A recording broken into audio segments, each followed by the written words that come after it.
think of that? This whole place is one big magic trick. You can't believe anything you see. Welcome to episode 46 of the Columbo podcast, where, as if by magic, we have made a 10-year hiatus disappear. Poof. Good evening, Ian. Good evening, Gerry. How are you? Not too bad. It is an evening. We're recording a little bit later this week. Yeah, it's a lot less humid than it's been in recent weeks. We're starting to get into autumn, I think. You think? I hope. It's quite pleasant. It's not too bad. If there was, I was caught in a downpour earlier, to be honest. You stood in a puddle. I also stood in a puddle. My trousers are covered in mud. Disgusting. Fortunately, we're not a video podcast. Very fortunately. No ill effects. No, the pneumonia might come later, but for now I'm fine. Okay. So we've jumped. We have, into my lifetime. Into your, yes. My timeline. Generally then, what did you think? Just in terms of the difference between what you've become, well, what you've came to know and what you're seeing now. Yeah, it's... See, I thought we were going to do this at the end of the episode. I think that it was a good episode and it fits fine with what's come before. No, yeah, we will talk about the episode at the end. I'm thinking more just along the terms of the Peter Falk's appearance. Perhaps just the feel of did it feel more 80s? Because the other episodes felt 70s. I've got notes about it. It definitely feels 80s, and I'm maybe going to bring it up as we go along, but my feeling was it reminded me a bit of watching Ellie Law. So that both with the look of the episode, but also the music and some of the acting as well was kind of in that sort of slightly stiffer maybe, but it was good. Okay. I enjoyed it. So it wasn't. I was worried that perhaps there would be, an adverse reaction to it, a culture shock. But you don't think that it's not put you off, and you don't think that if you were a fan in 1989, a fan previously, that this would come as much of it would be acceptable, it'd be palatable. This is a point I was going to raise because I don't know, because I think there's a very good chance in the 10-year period where folk have been waiting for this, they might romanticise what's come before, and they might only remember the good points, and therefore a solid episode might seem like a disappointment. Sure. The other possibility is that there has been a 10-year or 11-year gap. So the expectations, you're watching it week on week. So you've seen this 10-year gap in the space of, you've seen a 20-year gap. But generally you've seen, it's a week on week change. Yeah. I wonder though also if maybe been watching repeats. So maybe they're not going on 10 years of memory. They have been watching it. That's a fair point. Fair point, yeah. I would be interested to know or hear from people who did watch this as a fan of the original series when it happened and when this episode came out. How did they react to this episode? Because for me, it fits fine. It's a perfectly good, solid episode. Okay. Do you fancy cracking on with this week's summary? Sure. Go for it.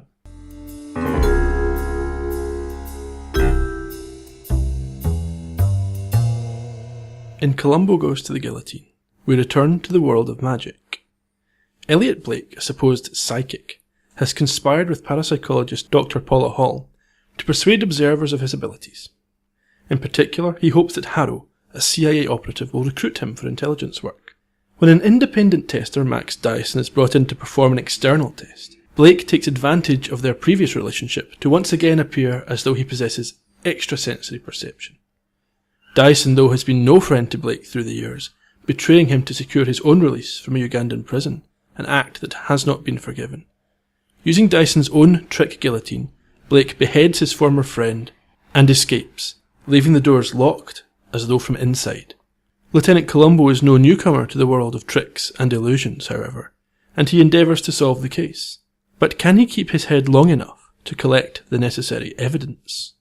Thank you, Ian. A spellbinding summary there. Not sure it's that kind of magic, is it? Certainly not. Izzy wizzy, let's get busy. So we return with a familiar theme. One we've had before. That of the world of magic and make-believe and illusions. Yeah, I mean, there was strong hints of now you see it. We open with no music and black and white credits. Yeah, and a new justification. They've moved from the right of the screen to the centre. Well observed. And we head to the Animan Institution, a laboratory. Yeah, the opening, I know it's not quite the same thing. It reminded me a little bit of Mind Over Mayhem, where you had the war game going on. Also, maybe How to Dial a Murder, where we opened with the booth in the lecture theatre. Yeah, a sort of scientific feel, although in this case a pseudo-scientific feel to it. Sure. So we see a Dr. Paula Hall, who you mentioned in the summary.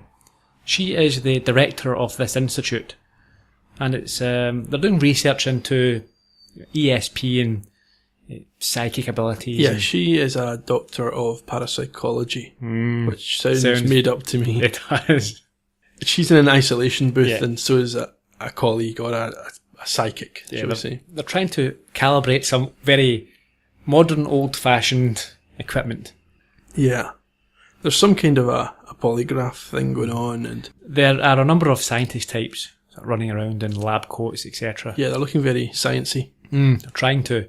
And we also see some military and some CIA operatives appear to be there as well. Yeah, they're testing the apparent telepathic abilities of a guy called Elliott Blake. Yeah. He is in another isolation booth. Yes. So we have Dr. Paula Hall in one, Elliott Blake in another. Yep. She is looking at shapes on a card and names them either correctly or incorrectly. I think they refer to them as Zener cards. His job is to determine whether she is naming them truthfully or lying about what's on the card. I was immediately reminded of Ghostbusters. Were you? I remember the movie vaguely, but I don't remember that part. Oh, we're going to get some. This is like when I talk about Star Wars treks and all this, and I don't know what I'm talking about, and people insult me. Yeah, Hopefully you'll be abused in the same manner for not knowing about the opening scene of Ghostbusters. Yeah.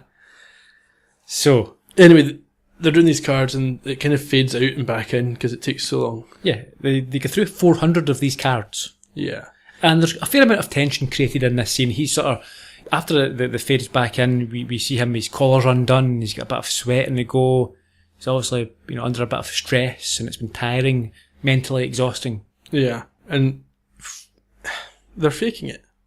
We find that out. Not right now, but we do find that out. In fact, we find that out in the next scene, Okay. which is a hotel room. Right. I wasn't sure if it was a hotel room or her office in the Institute. I think it's the hotel room because they're staying there. Right. I think. Yeah, it seems like he thinks she blew it. In some way, she wasn't following their code. What I didn't understand is why did they not just remember a sequence? They did. But there's 400 of them. Yeah, but surely it would be easier to have a sequence that repeated than this whole, like the third one after a squiggle will be a square unless I told the truth about the squiggle. No, that'd be too easy to understand that it's a pattern. If you're trying to fool the CIA and the military, you can't just have a random pattern where it's square, triangle, wavy line, square, triangle, wavy line, square. I would have thought that you maybe would have the memory skills to remember a longer sequence. Yeah. But anyway, it doesn't matter too much because the bottom line is they were in cahoots. She wants the test to work because she needs funding for her facility. Mm-hmm. He either genuinely believes he's a psychic or genuinely believes he can persuade people he's a psychic. I think the latter. Much more likely because he would know that he has no psychic ability at all. Yes, and they are both under pressure with this scam of theirs because they have to perform it again the next day and they need to pass. They need to fare better. Yeah. There seems to be some kind of personal relationship between them. Yeah, there's a little embrace, I think, that indicates that. And she indicates extreme displeasure at the possibility of him going to London. Elliott Blake, who would you think? He's obviously an amalgam of lots of different charlatans, but anyone in particular that you were... No? Not Uri Geller? Uri Geller's much more harmless than that, though. He's No, not trying he's- to dictate military operations. He's not... Well, listen, I won't say more too of much. He's more of a joke figure. He's not. If you're looking at a lot of this stuff, he's a joke figure. A joke figure and conning lots of people.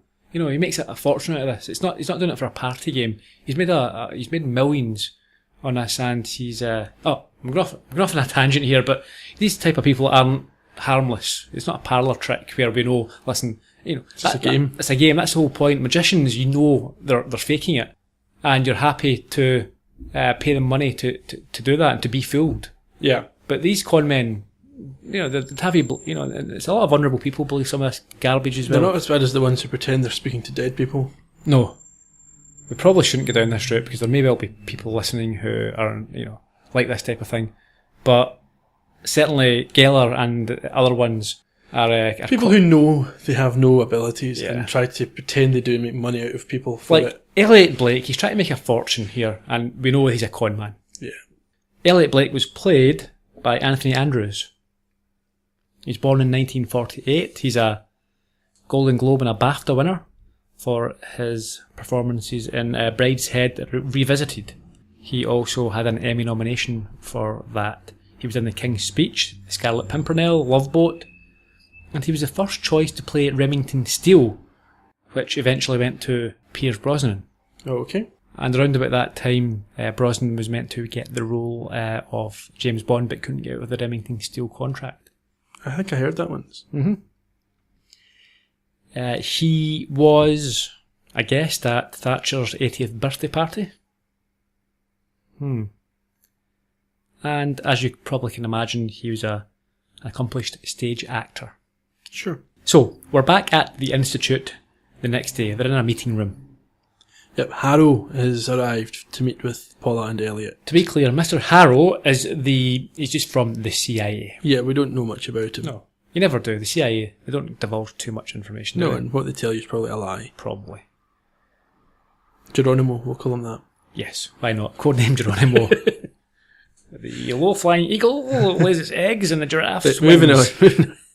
He wants hard proof of Elliott's abilities. He's not prepared to commit military intelligence funding or anything else to a guy who could be at it. Yes, so Blake agrees to a further test which will be conducted by an outside authority. Yes, Max Dyson, who has invented a range of vacuum cleaners. Yes, magnificent vacuum cleaners. Bagless. Yes.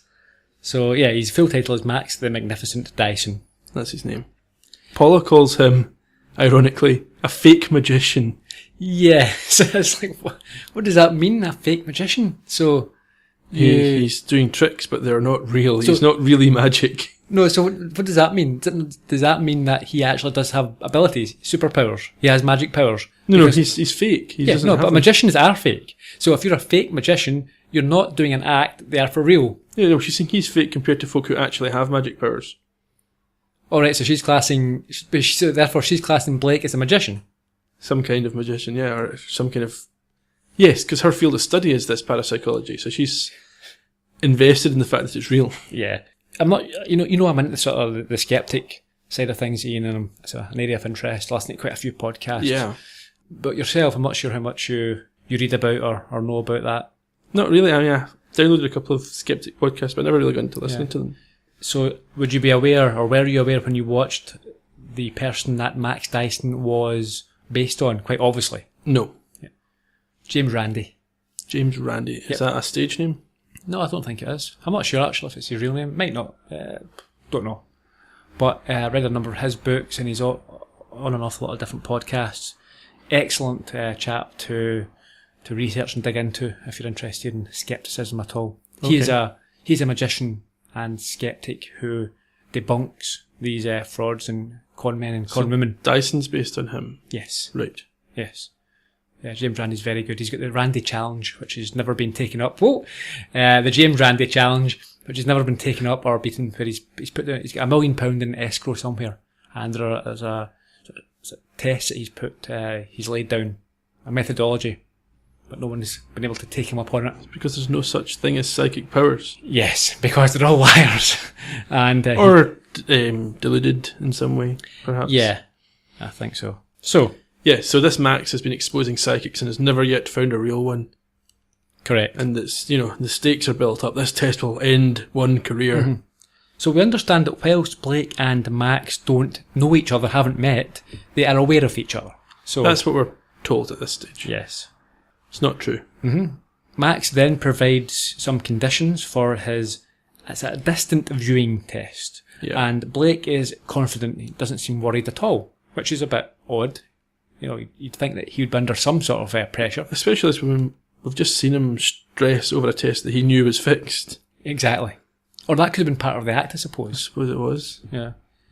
They both then accept that the test could prove to be the end of each of their careers. That's what I just said. Did you? Yes, literally seconds ago. Okay. I'll either cut this or keep it in to show that I wasn't listening.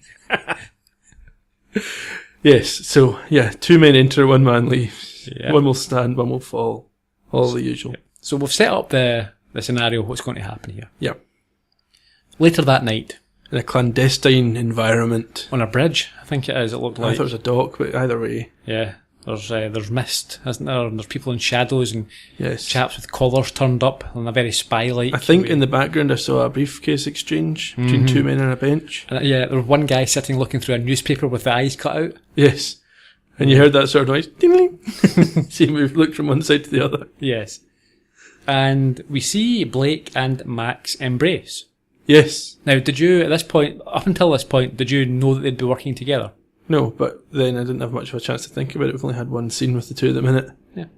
So what we discover here is that Blake used to be called by a different name, and he was effectively a protege of Max whilst they were imprisoned in Uganda. Yeah, we never learn what that other name was, No? but we do learn that Max left the prison 3 years before Elliott. Mm-hmm. So what we have here is a case of the sort of student being pitched against the master. That's it. Well, in theory. Mm-hmm. He gives him the quote, "You better be good, kid." Yes, that was nice. Max Dyson was played by Anthony Zerbe. Zerbe. How would you pronounce that? Zerb? Or Zerbe. He was born in 1936. He has been in American Hustle, License to Kill, Papillion, Harry O, Cool Hand Luke, and some of the Matrix movies. American Hustle's a good film. Yeah, it's a very good film.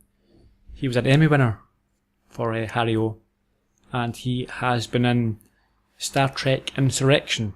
What's that? It's a movie. Is it any good? Yeah, it's okay. Both he and his sister-in-law have played Star Trek villains. Who's his sister-in-law? Salome Jens. She Okay. played a changeling in Deep Space Nine. There were lots of changelings in Deep Space Nine. Yeah, There's yeah. a whole species. Okay. They kind of merged into a pool of goo, and then individuals would emerge as Okay. solid figures. She was one of those goo They individuals. preferred to exist in their gelatinous state. Uh-huh. Good. Because Odo was one, and he worked on Deep Space Nine, and he got I'm not going to get into this, let's move on. So, we're back to the Institute, and it's the test day. Yeah, we're in the test room.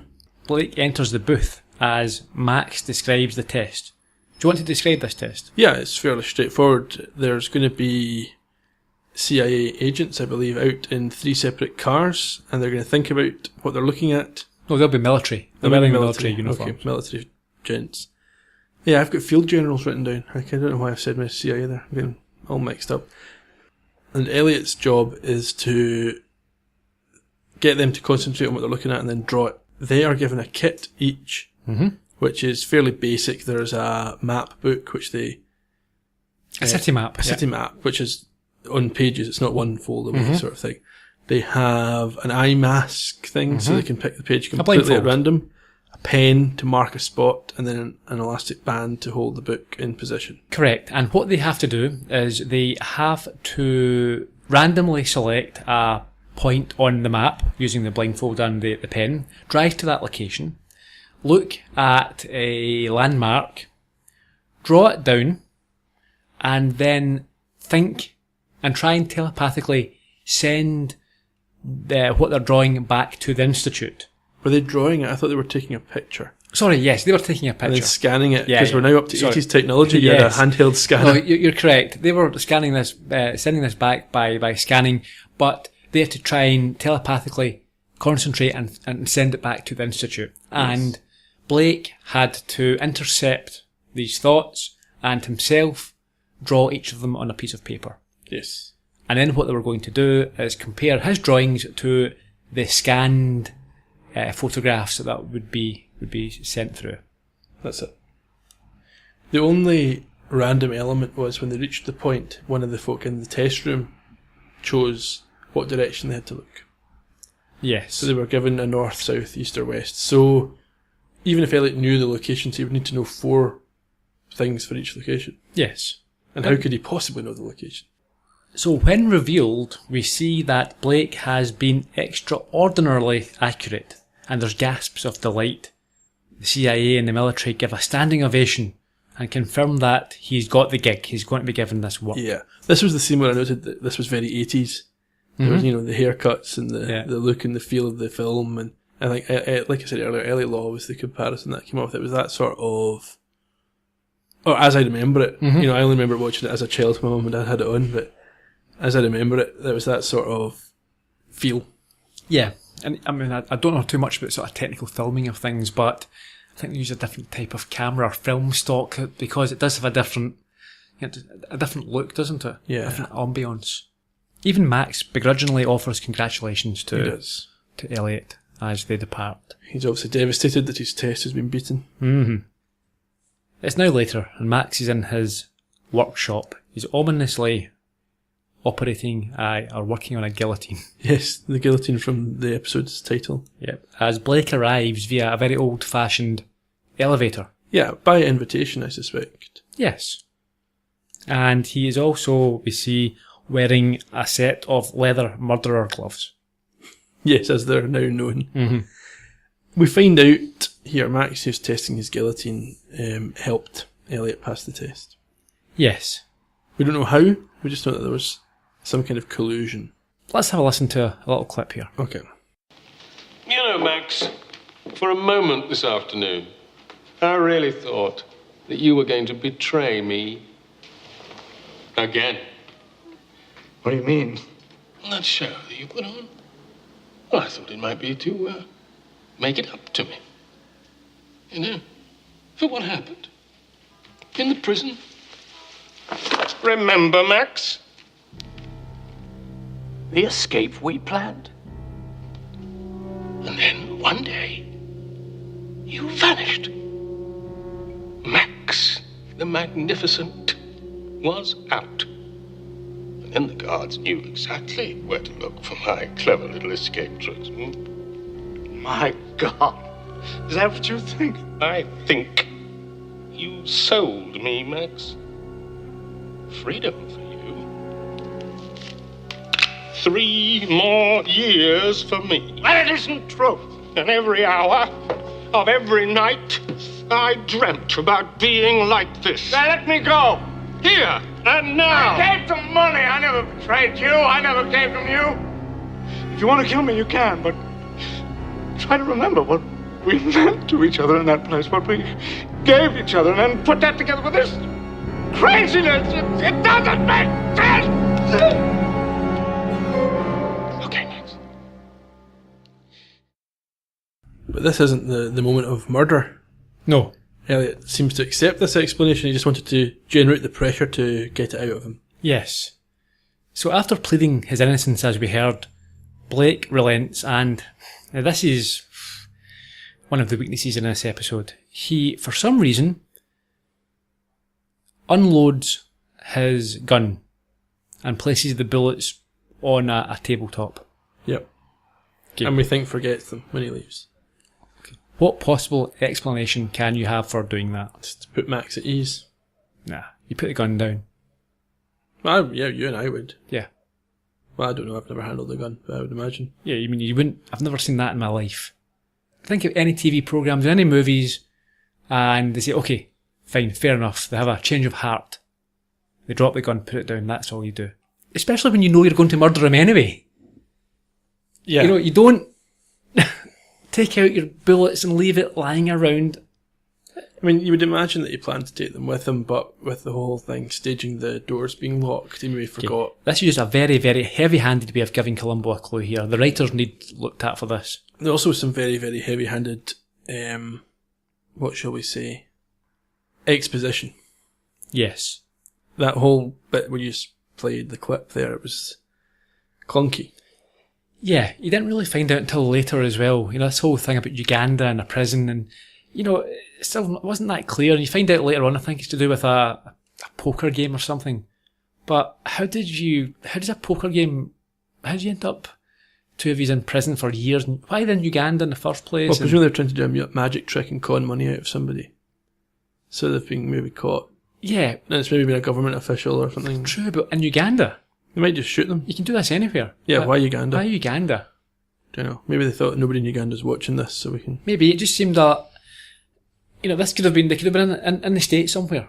Yeah. So the whole Uganda thing, you're thinking, is there going to be something else here that we learn from this that we need to know that's important? But it's not. It's just the fact that he was in prison and get out before him for some sort of poker con. I don't know. It's a bit of an odd one. Yeah.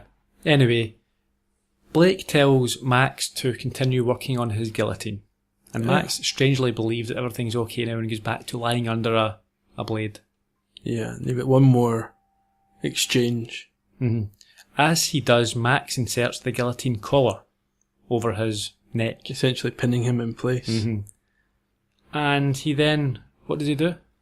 Well, he says, I can't remember what Elliott says, but Max says, I had to get out of that place, essentially confessing to what he was being accused of there, of selling Elliott out. Yeah. So Elliott delivers his brand of justice, Which is? dropping the guillotine when it's in kill mode. Yes. It's quite a gruesome murder, wasn't it? Yeah. You know, it's one of these things that's... You see the blood on the blade after it, and it's more about what you imagine than what you actually see, but you see the blood on the blade, and you know that someone is lying there with their head chopped off. Yeah. It's nasty. That isn't pleasant. It's not. It's quick, man. You also see Give them that, it's quick. Yeah, you do see the decapitated body as well. Mm-hmm. I'd rather be... I mean, I suppose it's gruesome, but given the choice between, say, being killed by Dobermans or a bull, I think I'd take the guillotine. If that was my choice. Yeah. Then Columbo's entrance music plays. It does. Before we go on to Columbo himself, We're holding back. we are holding back a little bit. Not just a question, really. This must be one of the few Columbo episodes that is purely... that the killing is purely for revenge purposes. Yeah, there's been one or two. Yeah. Try and Catch Me, Mm-hmm. How to Dial a Murder, Yep. definitely revenge ones. Yeah. They're quite rare, mind you. Generally, there is some sort of financial motive. Yeah, behind there's them. additional, something like The Conspirators, you would say that, he was he thought he'd been sold out with this guy, but there was other elements to it. Mm-hmm. Sorry, yeah. So we get to Columbo's long-awaited return. He's back! He is our hero. And you hear people around the nation standing to Yeah. applaud. I wonder what Twitter would have been like that night. Oof. That would have been remarkable. Yeah. A few hashtags in, is that what happens? Hashtags? Hashtagging all over the shop. Yeah, I bet. They would hashtag the out of this. I'm going to have to put a beep in. I'm going to have to put a beep in there now. That's fine. I'll just put a beep in. I don't use beeps, and I don't know how to do it. I'll find out how to put a beep in. Normally I just say beep Ian. You just cut that bit. Yeah. So, a car pulls up in the darkness, accompanied by a playful but intriguing score. I've got interesting musical choice, is what I would do here. It's a very weird musical choice, in fact. Yeah. We see a match light, and it provides us with our first glimpse of the great man. Yep, who has aged 15 years in the last 10. He wears it well. It looked to me like he'd aged much more in that period than he had from season 1 to season 7. I think as you get older, it creeps up on you a little bit faster. He certainly looked like he'd been working hard in Yeah. that intervening period. Plus, as we know, he's been continuing to smoke his cigars, which isn't healthy. Absolutely, and he's been solving crime. Yeah. Smoking and homicide are the two biggest causes of aging. I heard Unless, that. unless of course, you Scientists are say. unless of course you are the victim, in which case you don't age at all. It's the opposite. It's the only known cure for aging. Death. Yeah. I Yeah. think it was Dave Allen, I think the great Irish comedian, who said, "I'm getting older, but I'm quite happy to when you consider the alternative." Reasonable position to take. And this is a change as well. I think, we'll see it next week, but it's quite clearly a studio set. The street. It's not filmed on location anywhere. It's a studio backlot. Right, I hadn't picked that up. Yeah, I mean, don't get me wrong. I do enjoy a movie that's set in a backlot.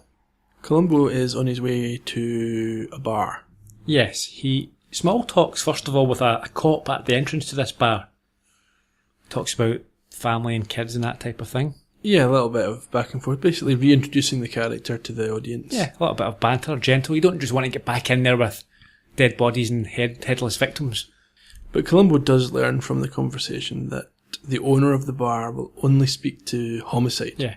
Now, to be clear, what we have here is a bar which is under Max Dyson's workshop. Yeah, it's the ground floor Yes. establishment. And also on the ground floor is a magic shop. Yeah, there's more than one establishment within the building. Yes. So Columbo enters this bar. Yeah, which episode did this remind you of? Identity crisis. Yeah, the retired cop running a bar. Yeah. The owner is a retired Sergeant Russo. Yep, he's got a leak on his bar, he's having to mop it up. He certainly has. He's got a leak. He shows Columbo this bucket. And the bucket contains, it's a lot of blood, isn't it? Yeah. I'm not sure how realistic that would be. I mean, the body will, if you chopped your head off, but it's got to come through. Yeah, it may not all drip in one place. Yeah, that would, for those drips, that would take an awful long time. That was about half a bucket full of blood. That's true. Maybe just for dramatic effect. Yeah. And we see a blood patch on the ceiling above. Yeah. Sergeant Russo. Yep. He was played by Robert Costanzo. He was born in 1942, and you might have seen him in movies such as Total Recall, Saturday Night Fever, Die Hard 2, Hercules. He looked very familiar to me, and I think Die Hard 2 is the answer to my question. Where do I know him from? Yep. He was also in Hill Street Blues and Star Trek Next Generation. A well-travelled man. Mm-hmm. I am wondering more and more in these episodes, now that we're up to the 80s and the 90s, are we going to see folk that I recognise more? We're going to see folk that are not yet dead. That's always good. Mm-hmm. So we head up to the workshop. So that reminds me of the song, He's Not Yet Dead, from Spamalot. Okay. Carry on. I will. We're up in the workshop. Columbo waits with other cops as they have to saw through the door to gain access. Yeah. And when they do, they all recoil in horror at the scene, and Columbo decides to enter himself. He sends the rest of them away, including Bert, who owns the magic shop downstairs. Yeah, he's going to go in and alter the crime scene in some way. Yeah. He notices the locked elevator and the screwdriver in Max's hand and the other screwdrivers that are lying around. Yep, you can see him pondering. Mm-hmm. He also ponders the safety bolt which has been hanging from the guillotine. Yep. So it's a little bit later in the scene, and it's now busy with scene of crime, cops and associated people. And he's told that the death occurred between 11 and 12 a.m. Okay. 11 p.m. and 12 a.m. Okay. And a cop gives Columbo the screwdriver that was found in his hand. He does. Columbo uses it to show off a little magic trick. A disappearing box. He's obviously retained the skills that he picked up back in season 6. Yes. There's a couple of nods to that in this episode. I think, yeah, there's certainly... Maybe they recalled that as a favourite episode, and maybe that was intentional. Mm-hmm. So the coroner explains that everything was locked from the inside, and therefore it's obvious that this was an accident. I think he says a couple of times, you can bank on this, or there's something that he effectively says, this is I'm giving you my guarantee here. And he's obviously wrong. Yeah, well, it wouldn't be much of an episode if it had been an accident. No. And again, this coroner, I think we've seen this before. I'm sure we discussed this. The coroner saying, what isn't a crime and that's not up to him. We've definitely seen this before. Yeah. His job is to say, yeah, they're dead, this is when they died. I'm not sure how they died, why they died. Just keep your trap shut, sonny. So give him the detail. Know your role, do your job. Yeah. I think watching this again, they may have intended perhaps this coroner to become a bit of light-hearted comedy. Does not work. Doesn't work. Sorry for the spoiler, Ian. He's not a regular. He doesn't make it regular appearances, but I think that's maybe what they were looking at doing. Right. But it was a bit annoying. To be honest, he barely registered with me. I don't even have a single line in my notes about him. Yeah, but your notes do consist of about 3 words. Yeah. Murder, investigation, resolution. Gotcha. Columbo then asks for the guillotine collar to be checked for blood. So that was sitting in a sort of corner of the room. Off to the side, yeah. Mm-hmm. And that comes up again later on. Yes. In fact, he says, just in case. So he knows there might be something a bit suspicious here. Yeah. He gets downstairs to the magic shop. When you think about it though, that collar having blood on it, it's pretty obvious. What do you mean, obvious? If the collar had been on, as it was, during the killing, the killer surely would have realised there was going to be blood on the collar. That would expose him. Did you think they just wouldn't bother investigating? I'm not sure how much blood would have been visible.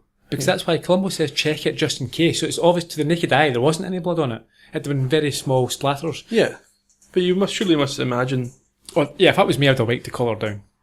Or taken it away. If that was me, I'd have shot him. I wouldn't have been messing about the thing, yeah, if you shoot him, it's immediately a murder that couldn't possibly be an accident. So you can understand in his head, oh, maybe I can make it look like an accident, and he doesn't do it very well. He doesn't. Yeah. He does it poorly. It's all a bit chancy. Yeah. Like I say, down to the magic shop. Yep. And Bert, the owner, tells Columbo that Max was loved by everyone, except the charlatans and the con men. The same as we saw in the previous Magic episode, Columbo was quite impressed by all this. And he talks about how they're potentially dangerous, because you can see his mind working through what's happened upstairs. Yes, but Bert tells him that Max was sort of very diligent and he always built in safety features. And Columbo says that in this instance he must have been quite careless. And Bert sort of nods. They then toast Max. He then tells Columbo about Max's consultancy work, exposing fakes. Yeah. And that he always caught them. Every time. Until the day before. For the first time ever, he found a psychic. And he mentions the Institute. And Columbo has a lead. He does. He celebrates the lead. By giving another toast. By putting on a stupid hat. You didn't like it?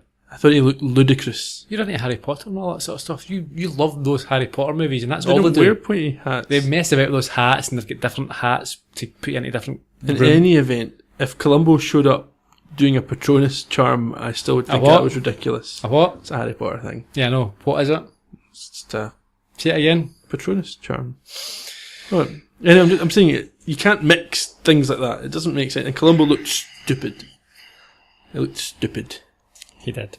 So we head off to the Institute with this clue, this lead that Columbo has. In his car! He's still Yes. driving his car. Of course he is. Many, many more miles on the clock. No doubt over 1 million now. Oh, yeah. It's reliable. Still going. Yeah. How does he pronounce it, the brand? Because in this country we'd call it a Peugeot. Oh yeah, or a Peugeot. Yeah, but he puts more emphasis on it, I think, to try and make it sound more glamorous. Yeah. It's French, it's a Peugeot. Peugeot. Dr. Hull tells Columbo about Blake and how impressive his test was. Yeah, that's Paula. Yes. She says that Max and Blake only met recently, but had worked against each other in their fields. Yeah, she genuinely believes this. She's not trying to trick Columbo. I don't think. What? That they only met each other. Oh, yes. I don't think she knows. Yeah, but she knows he's a fake. Yeah, but she doesn't know about the Uganda thing. Yes. As she goes to try and find Blake so that Columbo can speak to him, Columbo decides to join a tour group. Yeah, he hijacks a place on the tour. Yeah, and he sees other people performing experiments and tests and all sorts of nonsense. It's all gibberish. Absolute garbage. It reminds us a lot of the episode with Robert Culp with the subliminal messaging. Yeah, yeah. So, just before Blake arrives, we see one of these cowboys, these kid-on-scientist cowboys, put a light beside a plant, which squeals. Yeah, it's mean. Yeah, and it moves. It's not happy. Even if you had to believe that there was some sort of equipment that could pick up some waves or something like that, you wouldn't see the plant recoil. That's like Little Shop of Horror stuff. It wasn't impressive. It wasn't impressive. You can't put a light doesn't make a plant jump back like a frightened dog. And even if it did, why would you scare something that got scared like that? Just so you can do it. It's a bit mean. Very mean. So they move on, this group move on, and Columbo decides to try and sort of pacify and calm down the plant by talking to it. Yeah. Another comedy moment that doesn't work. Same as the one with the hat, same as the one that you mentioned earlier on with the coroner. Yeah. They haven't quite got the comedy bits in this episode right. Blake turns up and Columbo tells him why he is there. And Columbo asks him about Max's reaction to him passing the test. And he says, shock, disbelief, what you would expect in Max's position. And Blake then also confirms that he had not met Max until 2 days before the test. Because he said that he had lived in Europe for the past 12 years. And Columbo is confused. He asks why he would agree to be tested by Max. Yeah, he explains to a certain extent. We should maybe take a listen. Dr. Hull, she said that you never met Mr. Dyson until a few days ago. Is that right, sir? 2 days before the test. Well, forgive me, sir, but that strikes me as very odd, you both being in the same business and all. Hardly the same business, Lieutenant. I'm a psychic. Max Dyson was a magician. He made his living convincing his clients that all psychic phenomena are fraudulent. For the past 12 years, I've lived in Europe, where the psychic community takes a good deal of pride in policing itself without the aid of people like Max Dyson. Well, now I got to admit, I'm confused, sir. What confuses you, Lieutenant? You're feeling the way you do about Mr. Dyson. I can't help wondering, why did you agree to be tested by him? Well, that's simple. Dyson's client insisted upon it. Do you mind telling me who that client was, sir? I'm sorry, Lieutenant. I can't tell you his name. Like everything else around here, that's a secret. There's one more thing. There is. The first and the return. Yeah, they're not missing out on the old tropes. No. The ESP cards. Yes, Columbo playfully asks if Blake would try and read his mind. Yes. And see, this is one of the sort of signs, isn't it, of the fraud. So rather than saying, okay, you're thinking of this, you have to use little cards, can't you? You know, that's what you have to do. You can't just tell me what you're thinking. That's a little game you have to play. And what happens? You do the tests, and it's fairly easy. Well, yeah. No, what he does is he asks Columbo to select one of the shapes. Sure, yeah. And then draw it on his notepad. And then he tells him what it was. Yeah. But even us looking at it from there can deduct or deduce how he's doing this. Yeah, he's looking at the pencil. Yeah. It's like a square, and he draws a massive square. You can see the pencil moving around. It's the type of trick you'd get in a kid's magic set from your local supermarket. It's not impressive at all. I wouldn't say so. I think it was... When we mentioned this in Now You See Him, I talked about the trick not being impressive. When Sure. everything stuck to the bottom of different... I suppose once you know it, no trick's impressive. That's true. But Columbo plays along. He pretends to be impressed and says that it would be a great benefit in his line of work to be able to read minds. Absolutely it would. It would. But he kind of can. Yes. At least he can read other things. Oh, there have been plenty of episodes where that can be the only explanation as to how Columbo knew Where to be, when to be there. Yeah. We go back off to Bert's magic shop, and we see him, the owner, Bert, dealing with a group of kids. Yeah. Who are potential customers. Absolutely. And Columbo enters. We see an unimpressed kid called Tommy. Yeah, he gets into a conversation with Columbo. What does he do? He shows him a card trick, but then he shows him the finger guillotine. Yes, now that's again reminiscent of Now You See Him, where Columbo put his whole hand in, I think, in the magic shop. Definitely. There's definitely echoes of that episode throughout this one. Yeah. Young Tommy was played by Michael Bacall. He has been in Gangster Squad, Django Unchained, Inglourious Bastards, Grindhouse, Death Proof, The Wonder Years. Is he related to Lauren Bacall? He's not. That's one of the pieces of trivia in IMDb. He is not related to Lauren Bacall. Neither am I. Yeah, but they both just took that name. Alright, okay. He was also a writer, and he has wrote 21 and 22 Jump Street and Scott Pilgrim against the world. Versus the World. Versus the World, yeah. So he's fairly high profile nowadays. Yes. Probably on Twitter. No doubt. So you can tweet him and tell him about this episode. Yeah. We could maybe do that ourselves. Sure, if we and all the listeners do that, he'll be bound to respond. It was a fabulous performance by the young lad. It was remarkable. Yeah, great. Actually, I thought it was quite a good performance. It was okay, yeah. You got this whole sort of sceptical, bored, not impressed with things Yeah. look from him, and he was also great later in the episode. We don't really find out too much, mind you, in that scene. It's a bit padded. No, well, you can see that Columbo's obviously intrigued. Sure.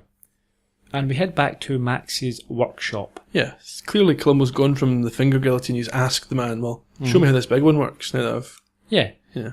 So Bert tells him that he knows how the guillotine trick works, and then he gets him to lie down. Now, Columbo rightly, in this occasion, says no chance. Yeah. He also says he's glad that his wife wasn't there. At this point, you do not know if someone has been murdered deliberately, or is this a defective machine, Yes. or whatever. You're not going to take a chance on that. You're not lying down that guillotine, are you? No. And as you mentioned there, he talks about Mrs. Columbo having a heart attack. Yeah.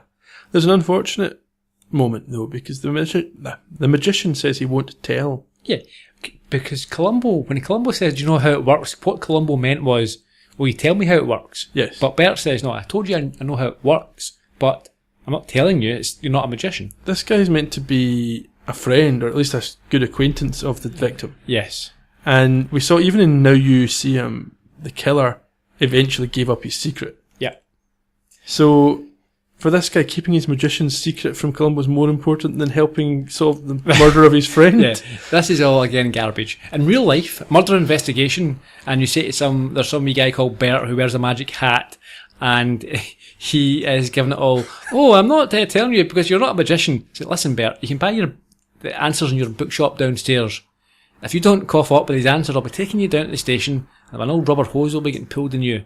You and your wee toys and your games and cards magic hats and cards up sleeves and little funny hankies and doves and all this garbage. Yeah. It's quite amusing when you're a couple of drinks at a club, but this is a murder investigation. Get serious. Beans spilled now, or you'll be getting a spanking. It's essentially he's placing the magician's code on a plane that's above the law. Yes. It's like, yeah. Oh, it's always like, yeah, it's like you know, whatever, you know, if you tell someone a priest in a confessional, you know, they're not allowed to divulge that information. Yeah. Apparently. Well, apparently not. Although again, murder investigation, he'd be saying, just tell me. Tell me what happened. What did you say? Who did it? Exactly. So we go right now. We go to the cemetery, and it's Max. It's Max's funeral. So we're actually, first of all, we're waiting, aren't we? Or I imagine you're waiting for Columbo to be really inappropriate here. Well, I was about to wait for that when the celebrant showed up. They're a creepy looking bunch, aren't they? Look like bloody Dumbledore. It's oddball stuff. Can we say bloody on this podcast? I don't know. Yeah, you can say bloody. It's cool. Yeah, it's the tackiest piece of nonsense ever. For a funeral. You can understand them having like a celebration, you know, a dinner or something where they all dress up in their stupid... They seem to be getting confused between the fact that they do tricks and that they are magicians. It's not real magic. They're not hiding from the muggles. It's like... I'm half expecting one of them to do that trick where you pretend to steal a kid's nose by using your thumb. It's like, it's garbage. And one of them, snaps a wand and throws it out. I immediately thought, like, some people do, sometimes put, I'm thinking that I might look into this, that with Peter Falk's funeral, if he was buried, or if he wasn't, you might put a cigar into his coffin. Yeah. Just, you know, a little bit of symbolism there. But the whole point of it is what you're effectively saying is, here, enjoy a cigar in the afterlife or wherever you're going. So it's sort of understandable why you're doing it. But why would you snap the wand and throw it in? It's like... Because his wand is broken. Yeah, it's like... He will never again perform magic. Why did you give him it then? Here's a broken wand for the afterlife. You can't use it. You know, he is dead and so is his magic. No, but I would put an unbroken wand in. You know, it's symbolic. It shows that his powers have died with him. It's not the point of it. Let's say if it was if it's Peter Falk's funeral and he's known for smoking a cigar, you wouldn't rip up a cigar. No, you're thinking in the magical community. Yeah. These people just know tricks. It's not real magic, you know. Well, you tell them that. They clearly dress and act as though they do know real magic. Max Dyson wouldn't have. He didn't appreciate it. He knew. He was a James Randi. This is just tricks I do. This is nonsense. It's fun, but it's phony. These people are pulling doves out of sleeves. I think they misjudged the entire, like I said earlier, the entire humour element of this episode. They didn't quite get it right. Yeah, it just looked odd as well. It looked like a comedy scene that had been placed in. It's like some kind of slapstick nonsense. No, I meant they looked odd. If you looked at these characters, they were a freaky looking bunch. Well, that might be deliberate. Could be. There's military at the funeral as well. Yeah, because that was his employer at the time. Or at least he consulted for them. Mm-hmm. And Elliott is also there. He is. And he's acting upset. Columbo notices him pretending to stifle a tear. Which again is odd. Especially when he says he's only known him for a few days. Yeah. The magicians in white suits and top hats perform tricks at the graveside. Is that your note? This is my note. Columbo's intrigued, and afterwards he approaches Elliott and asks him to come to the crime scene and perform some ESP. Yes. He agrees. I'm sure Elliott's thinking, well, I can find out what the cops are thinking here. Going, yeah. We've seen this right back season 1. Killers want to get involved with the investigation so they know how it's going. Yeah. So we go back to the workshop and Columbo is wearing glasses. Yeah, and he's reading Dyson's book on mind reading. He is. And he tells Blake that he's found out that Max was imprisoned in Uganda. Yeah, and Elliott denies knowing anything about the book or knowing anything about Dyson being in prison. But he wanders around the room waving his hands about. Oh, yeah. Well, Columbo wants Blake to sense how Dyson died. Now, this is what I don't get. At this point, what's Blake thinking here? Why would Blake not say, what do you mean how he died? His head was chopped off with a guillotine. We know how he died. As far as Blake's aware, there's absolutely no suggestion of murder or foul play. So why is Blake getting involved in this and not saying, I don't understand? Well, I suspect Columbo's intention is to see if he can... No, I know what Columbo's intention is. Get the guy to say something stupid. And Blake isn't smart enough to know he's been set up. And Blake thinks he's going to play along because he's got this role as a specialist to kind of maintain this sort of illusion almost. Or fiction. Anyway, like I said, he wanders around waving his... Oh, he looks stupid. Oh, he's a ridiculous character. I'm surprised he didn't hum. He's a total geller. Such a fraud. Yeah. For the second or third time in this episode, I've got a note. Columbo looks intrigued. Yes. He's only acting, obviously, because he knows the guy's at it. Of course. So as you say, he's walking around and he's hovering his hands over the guillotine and the walls and things like that. And as he does, he discreetly palms one of the bullets that he left behind. Yeah, it's lying half concealed under the bang sign that comes out the fake gun. Yes, and he places it into his trouser pocket. And Columbo sees him do it.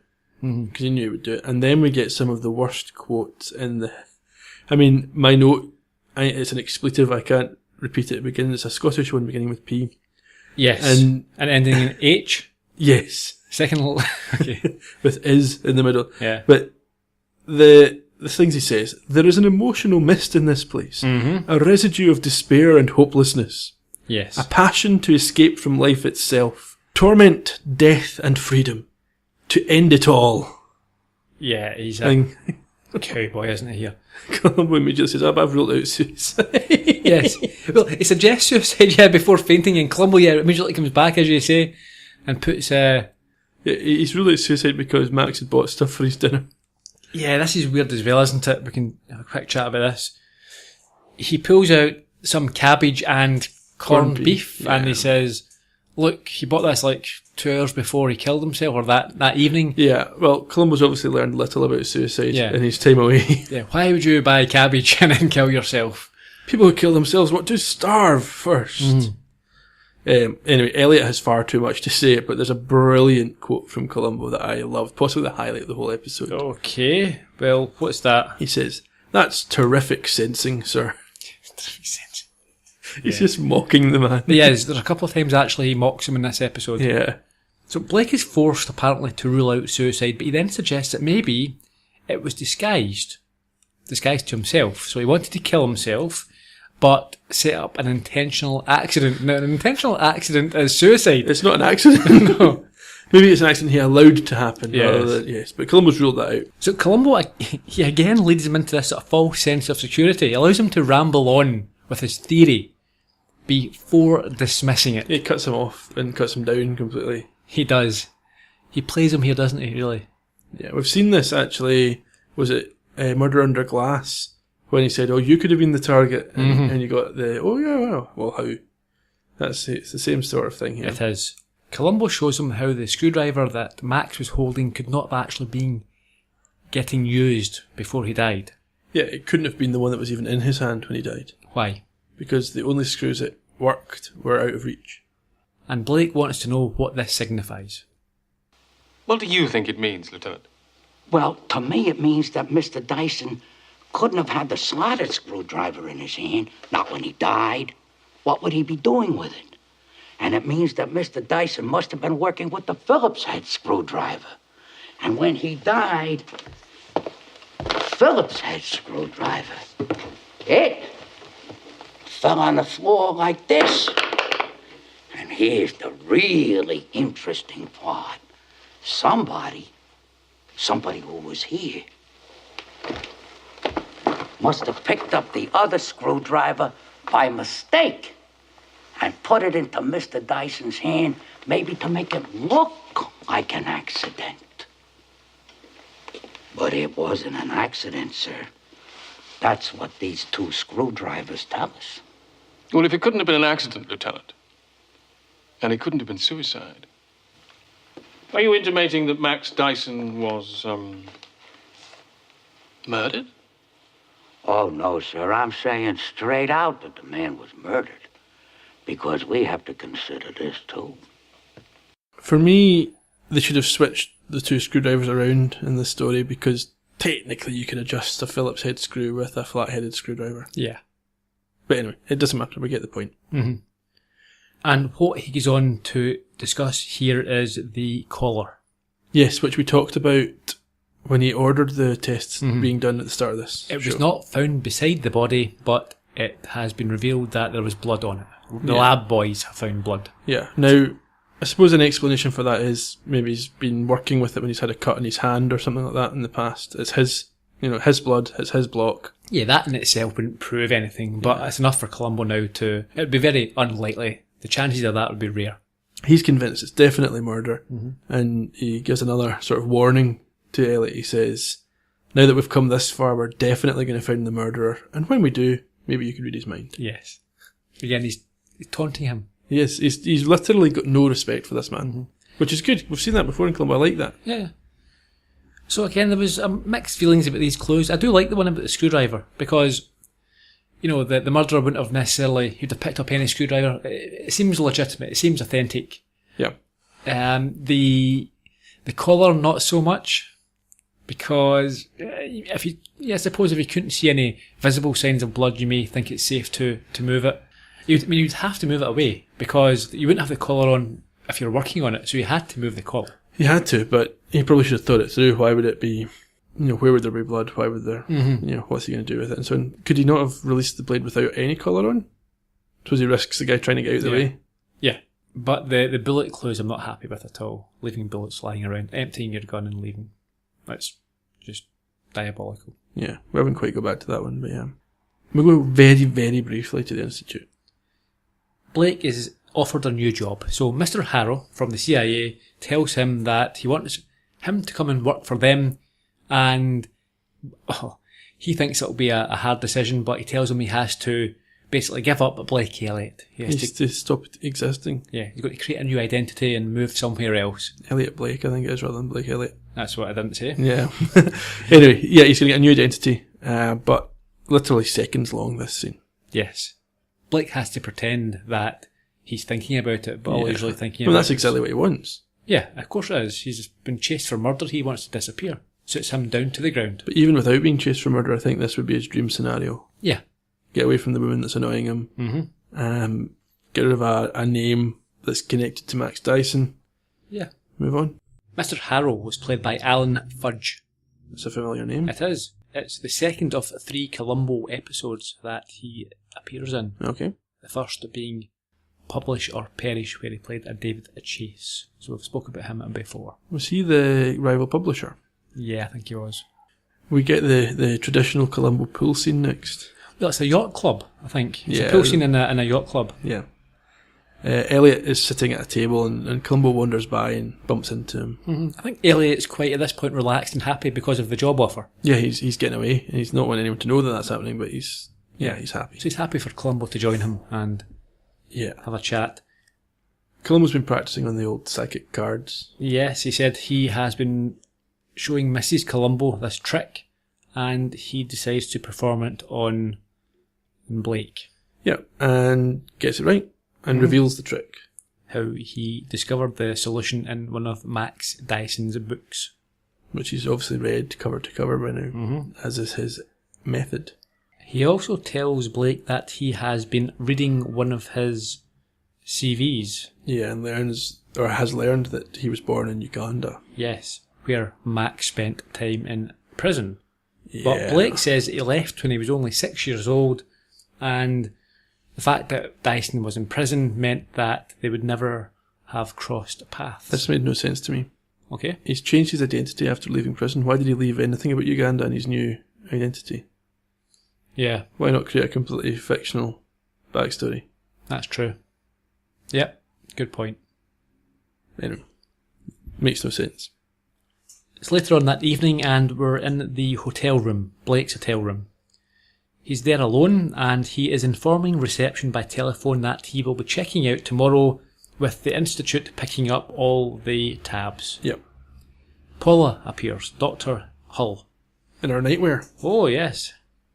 Very 80s. Again, this is very LA Law. Yes. Blake lies to her. Yep. Tells her that he was just speaking to room service and he is sending up some champagne or something like that, I think he says. Yeah, but he's leading into his job offer. Mm-hmm. They have a kiss, and she realises that Elliott is going to be leaving with Harrow. Yeah, he's going to take this job, and she is furious. Enraged. He doesn't care that she's enraged. No. She's been used. I think she feels used and betrayed and embarrassed. Let's hear a bit of that rage and embarrassment. You're going with him, aren't you, Elliott? I don't know yet. Oh, come off it. I know everything you think and feel. I'm psychic that way. Now that Harrow believes in you, will you tell him you're not a dancing dog? Will you persuade him that you need to help each other, just a touch of corruption? Now that it's Mr. Harrow providing you with hotel suites and champagne? That's enough, Paula. Yes. Enough.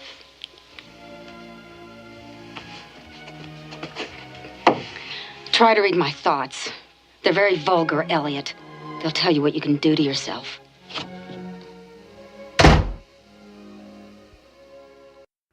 Yeah, she's not happy. I worried for her safety at this point. He doesn't care. He smiles at the end of that scene. Yeah, he's leaving. He's got what he wanted. Dr. Paula Hull was played by Karen Austin, who was born in 1955. She starred in Summer Rental, Star Trek Voyager, Sliders, Murder One, St. Elsewhere, and Star Trek Deep Space Nine. Murder 1 was fantastic. Is that the one with the baldy guy? Yes. No, I didn't watch it. You need to go back and watch it. I know it was huge at the time. Well, season 1, don't watch it. Season 2 was rubbish with Anthony LaPaglia. You didn't, season 1 you, was really you good. didn't watch it live. Like No, I watched it on DVD. Yeah, I remember when it came out at the time. I was a bit too young myself, I think-ish. Probably. Yeah, but I was aware of it. I was aware that actually this big baldy guy was a bit of a sex symbol, actually, he became. The whole season was just one trial. Was so it? His client got arrested in the opening episode, and the entire first season was this one trial. Yeah. No, I'm aware that was very, very, very good. It was a bit like modern TV before modern TV. Yeah, just extended sort of plot line going through Yeah. the whole thing, and a lot of the folk that were in it went on to do other things as well. I would suggest to anyone, I mean, if you like Columbo, you'll probably like this. I think I'll give that a watch then, Ian. Thank you for that recommendation. Where do we go next, Ian? It's a sort of a familiar scene. We go to a cafe with a young person. A diner. Yeah. Columbo doesn't seem to have chili, but he probably did. Yeah. So Columbo's eating with Tommy. Yeah, he wants to learn more about the picture trick and how he wants to figure it out with Tommy. And Tommy refuses until he gets more burger. Yeah, a nice line here. Columbo agrees that he can certainly make money disappear. So Tommy, what he says in this scene is that he doesn't know off the top of his head how it's done, but you only have to remember it's just a trick. There will be an explanation. Yeah, if you start off with that in mind, then you find out how it was done. So we understand that Tommy's going to go and work on this and try and give a solution to Columbo. Yeah. We go to the airfield next. Yep, Harrow is seeing Elliott off in a private jet, but Columbo is on the plane. Yeah, how did he do that without the rest of them He knowing? got on it elsewhere and it taxied over to there, he tells you. Yes, you're right, it does say that. Anyway, He's got a court order. he does have a court order, and Elliott says, there's nothing you can really do, and then turned around, there's about 8 police cars, and Yeah. they've just sneaked up as well. And that's a different aspect of Columbo's policing. Normally he's very much a lone wolf with occasional backup. Yeah, well, maybe after all these years, they finally realise they need to go with him when he's got a feeling like this. Yeah. So Columbo takes Elliott Blake back to the Institute.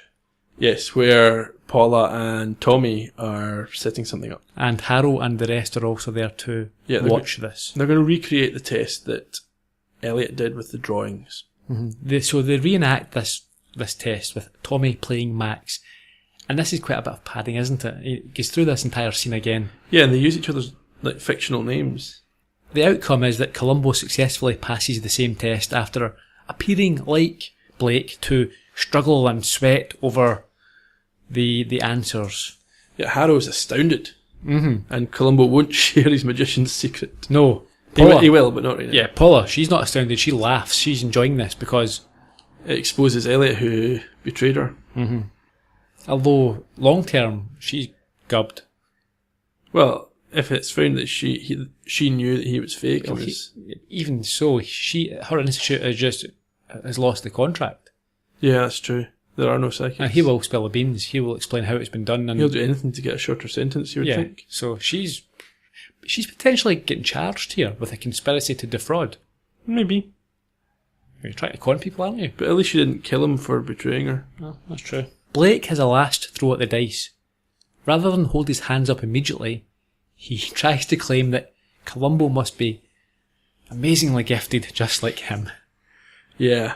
But Columbo says, no, I don't have any gifts, and this is how I did it. Alright, he doesn't tell him then, but he explains that he can prove how he did it, and he would, do it. You think at this point they're not going to explain it to you, but we move to our final scene where they do. I thought, before we do get to the final scene, I thought this was a nice tactic that Columbo deployed here. So, he needs to buy some time until he can prove what's happened. And Blake was about to disappear. So, by doing this doesn't help in terms of the murder case, but what it does do is it means that Blake doesn't get a new ID and a new job and disappear. Yeah, but how did Columbo know that was going to happen? That what was going to happen? That the CIA had a top secret plan to take Blake away and give him a new identity. I don't know. Well, we do know Columbo has got contacts with the CIA. Well, that's true. Maybe from Identity Crisis he's gone back to his man. Maybe he picked up the phone and... Yep, that could be it. Because he solved the death of one of their operatives, didn't he? He did. So he pulled in a favour. And he got rid of a double agent for them. Yeah. So I'm sure, he's got contacts. That could be it. It's better if we assume that's it. I think so. Rather than just magic. Yeah, we're back to Max's workshop for the final scene. Elliott shows up. Columbo's reading a book on locked door magic. He's still got his glasses. I like his glasses. It shows he's a bit older and wiser. Yes. He's again wearing the gloves, the murderer's gloves, as our Blake. Yeah, I don't understand. How is he still free? I imagine not being in some way. I suppose the test was more to do with whether he was faking the test. That's not a crime. No, yes, but they cannot prove that that's what he did. All Columbo's shown is how you could do it. But he can still say, no, I didn't do it that way. Yeah, so he's not been arrested for anything at this stage. He's just come here of his own free will. But as soon as he arrives, Columbo shows him how to lock the door as if you were inside, but you're actually out. Yeah, Blake declines to confirm if he thinks that's how the murderer would have done it. Yeah, but the essential point here is that Blake's just a magician. He's not anything more. Columbo asks why Blake came at his request. And Blake tells him that it was a curiosity. He wants to know how Columbo managed to pass the test himself. And this is where we find out. So, Columbo explains the trick. Do you want to explain it? Do we need to? Don't need to. Go on. No, okay, right. Every page in the map book is the same page. You need to conceal that from the military folk who aren't in on it. So they have their eye shields on. They turn to a page that they think is unique and use an elastic band to secure the page, and they never see anything other than that one page. They mark it with a pen, still wearing their eye mask. The pen doesn't work. There's already a mark on the page. So they think they've marked the page. Although, surely we know that they mark the left of the page or the right of the page or the top or the bottom. It's a little bit... but anyway. That's essentially it. They then take off their eye mask and they've got a single page of one area with a single mark that they think they've randomly selected, Okay, so that's explained by Columbo to Blake. Yeah, so all that the person doing the trick needs to know is the 4 options. What can you see if you look north, south, east and west from that spot? Yeah, so you only need to remember 12 things. Essentially, and then know which one is being asked for. So Blake then admits that Max and he rigged the test after they met a few days ago. So he's not giving away everything here. He's simply now admitting to the scam. Which isn't really a major crime like murder. No. Columbo asks him why Max would do such a thing, and he says, well, because I paid him. Yeah, but Columbo knows he's lying because he's got important paperwork. Mm-hmm. Which is quite convenient. Yes, he's been reading the State Department reports and discovered that Max sold Blake out to get out of prison back in the day. But Blake changed his name when he left prison. He told us that earlier in the episode, so how does the report show that? I don't know. I don't know how deep. They kind of skim over that. Yeah, they do skim over it, but I think, that's not really the point of Columbo at this. It's lots of things that, if we delve deeper, won't make a massive amount of sense. This gives the motive. Yeah. Columbo then also found the bullet cartridges. He then produces a cartridge and says that he thought maybe the killer left the cartridges behind after deciding to use the guillotine, and that Blake was in the other day and Columbo noticed the cartridge disappear. Yeah. So this whole clue just doesn't sit right with me. It's far too contrived. It's just stupid. As you could have thought, there are a million different ways you could have done this better. I'm disappointed with the writing on this occasion. Or for this clue. Yeah, particularly this clue. Columbo then says... Oh, it gets worse, mind you, doesn't it? Columbo then says that he's worked out the guillotine trick, and he lies down and allows Blake to help him with... the collar. The collar. Now, Blake cannot believe his luck at this point. Well, Columbo hams it up a wee bit with his explanation of where he is with the investigation. Yes, he says he doesn't have enough evidence and he'll need more. I think we've got a clip. Yeah. You were saying, Lieutenant, about your case? All I have is motives, some lies, the missing cartridge. No, sir, I need at least one more piece of evidence, and if I know you, sir, you're not going to give it to me. But I'm going to keep trying to convict you, Mr. Blake, because you did murder Mr. Dyson. It was you who killed him, sir. That's something we both have to face. Not a doubt in the world. No doubt at all. Just a matter of time. No, there is no time, Lieutenant. Time is just a magic trick.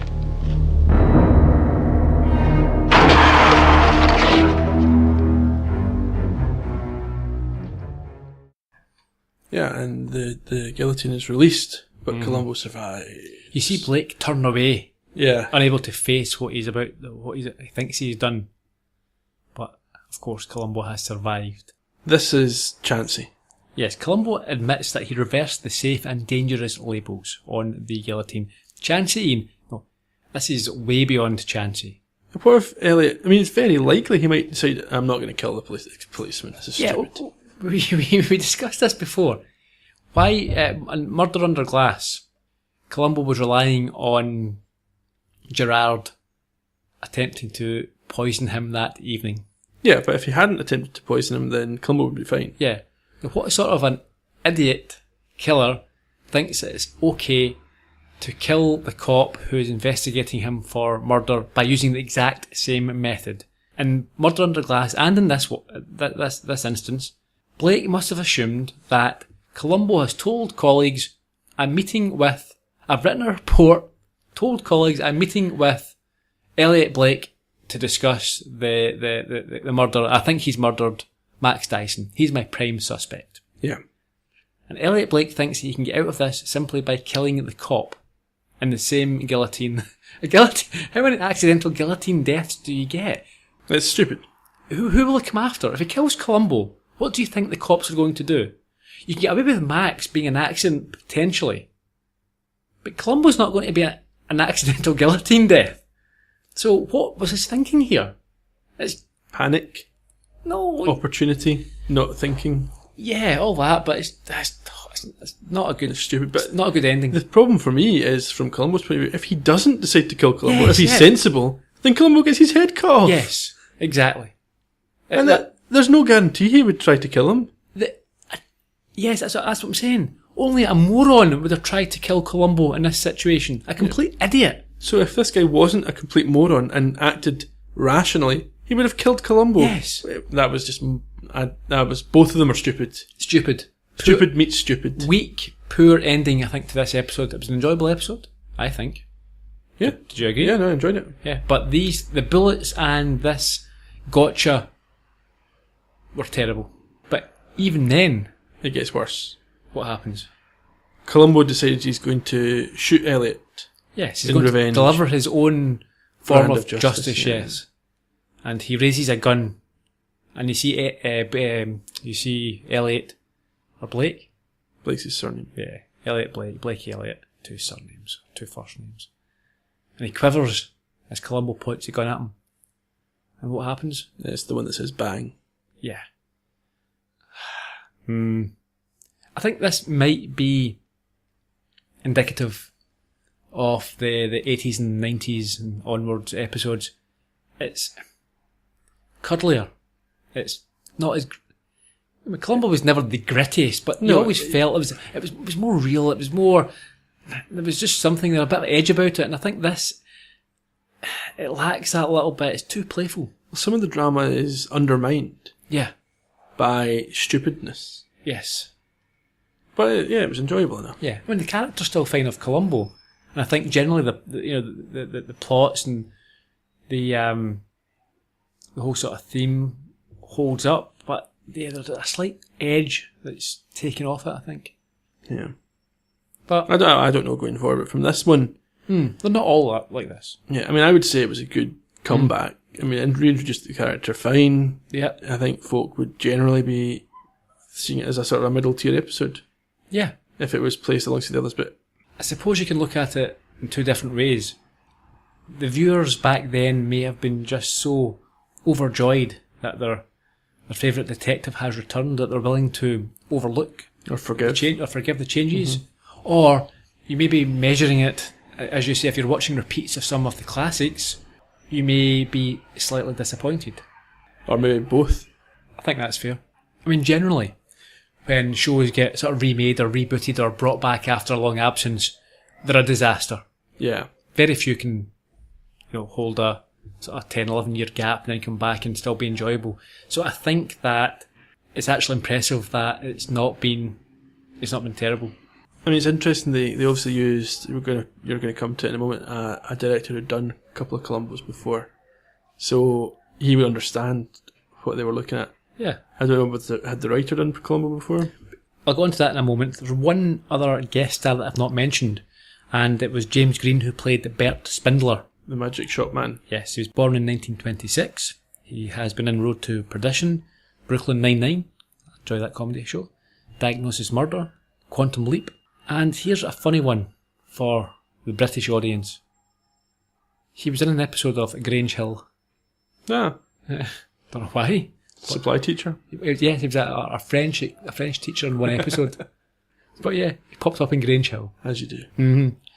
He was also in Star Trek Voyager, Star Trek Deep Space Nine, and Star Trek Next Generation. Was there anyone in this episode that wasn't in Star Trek? Peter Falk. Okay. So some production information then, yeah? 6th of February 1989 at the 98-minute length. I had it as 89 minutes, looking at the DVD. Really? Maybe there's a time including adverts. Could be. Leo Penn, as you alluded to, was the director. His third and final Columbo, after Ennio Port and The Conspirators. So, 2 important Columbo episodes. Very much. Mm-hmm. The writer was a William Reed Woodfield. It's not a familiar name to Nope. me. Died in 2001, aged 73. This was his first of 3 Columbos. Okay. He has also written for Mission Impossible, Perry Mason, Voyage to the Bottom of the Sea, but he was most famous as a photographer. Okay. His subjects included Elizabeth Taylor, Jane Mansfield and Marilyn Monroe, and in fact he took her famous nude pictures which appeared in Playboy. There you go. He himself was a respected magician who founded a magician's magazine. Now that's interesting. So a respected magician wrote that scene at the funeral. Yeah. That's genuinely how he wanted magicians to be seen. Apparently. He did the consultancy work on Mission Impossible for any of the sort of acts or magical aspects of the show. Okay. Sure. Mind you only have to look at the 80s and stage magicians and Copperfield and those 2 with a tiger or whatever it was they had. Siegfried and Roy. Yeah. It's not the Yeah. It's not the high point. No. Magical entertainment. So a few points of trivia. This was the first episode to be shown as part of the ABC mystery movie format, so it's moved from NBC to ABC. So how did they acquire the rights? Not sure. Maybe one of the listeners will know. Could do. I think when it wrapped up after The Conspirators, I think it was costing too much to make, and Peter Falk himself wanted to do other things. So I think everyone agreed it was a good time to give it a rest. Yeah. And I'm sure ABC has just... Well, see, that's the thing. It was Universal. Yeah, Universal. Make it. Say, yeah. And then a show will bid for the rights to... So maybe NBC just had a contract for a certain period. Yes. Yeah, that's come back as the new Columbo, sort of rebranded as well. Okay. So Universal could sell it to whoever distributor or network they wanted. I mentioned earlier, Max has a portrait of the great James Randi on his wall in his workshop. And the Anneman Institute was a nod to Theodore Anneman, who was a famous American magician and mentalist. And what? Mentalist. As in the TV show The Mentalist? Don't know, I've not watched it. I've heard of it, I've not watched it. Yeah, mentalist. People who do tricks of the mind. Because obviously that's a Scottish word for crazy person. Yes. A headbanger or a headbanger. Yes, no, not that sort of mentalist. Okay. Will we go on to the episode review? I think that's all we've got left to do. Motive. Revenge. Or justice, depending how you see it. Yep, revenge, justice, that's it. Clues. Quite a lot here. The screwdriver in the hand, the cabbage in the corned beef, the blood on the collar, the State Department report, the revelation of how the trick was actually done, the door lock trick, and the missing cartridges. You also mentioned the safety catch that was swinging loose on the guillotine. That wouldn't be a clue because it wouldn't have, if it was an accident, that would have to have been down. Perhaps you could also say the connection between the killer and the victim was a clue as well. Yes, certainly. The gotcha. I don't want to sound too critical because I did enjoy the episode. I feel like we've been kind of knocking it over the last hour or so. But it was good, and the gotcha just let it down slightly. The gotcha did let it down, but I agree. A thoroughly enjoyable episode. Glad to see it back, and looking forward to future episodes. Yeah, I mean, I would say it's at a good 70% of where it could have been, like where the previous seasons had been. Sure. Which isn't bad. Yeah, but it was following a tough act. Season 7 was a very, very strong season. Yeah. I mean, this episode was clearly better than some of the stuff that we'd seen before. Oh, yeah. I'd take this over the Commodore every single day. Sure, you'd take anything over that. Yeah. Next week. What have we got? Murder, Smoke and Shadows. I like that. I didn't like them having the word Columbo in the title. Yeah, you might be disappointed in the future then. Oh, dear. It just doesn't seem to fit with what we've had before. Yeah, it's a rebranding, isn't it? I think what's happened is now, because at this point he is a massive worldwide icon, cultural icon. So when it first started, it wasn't promoting Columbo as much. Just the name of the episode. Just the name of the episode. Now it's Columbo's, Columbo's Goes to the Guillotine, Columbo's Murder, Smoke and Shadows. He's the star. He's a star, yeah. It's making sure the brand, and I think as well, marketing and promotion would be more, people would be more aware of it. It just makes me think of famous 5 books. 5 go to the beach. Yeah. 5 go to a haunted house. 5 get drunk and stabbed. Cut that one out. But there was one, I'm sure, set in Glasgow. Hamilton, probably. Yeah. Anyway, next week then, that'll be fine. It will be. Okay. That's us. There's not much else, just remind folk to keep reviewing, rating iTunes. We've had some fantastic reviews over the last thanks few everyone. weeks and months, so we really do appreciate it. We read every single one. We read every single blog post, even though Ian on many occasions does the actual physical typing. We both read and discuss and enjoy comments. And think about what's been said. So we do appreciate that, so please keep it up. And we'll see you there. Bye bye. Cheerio.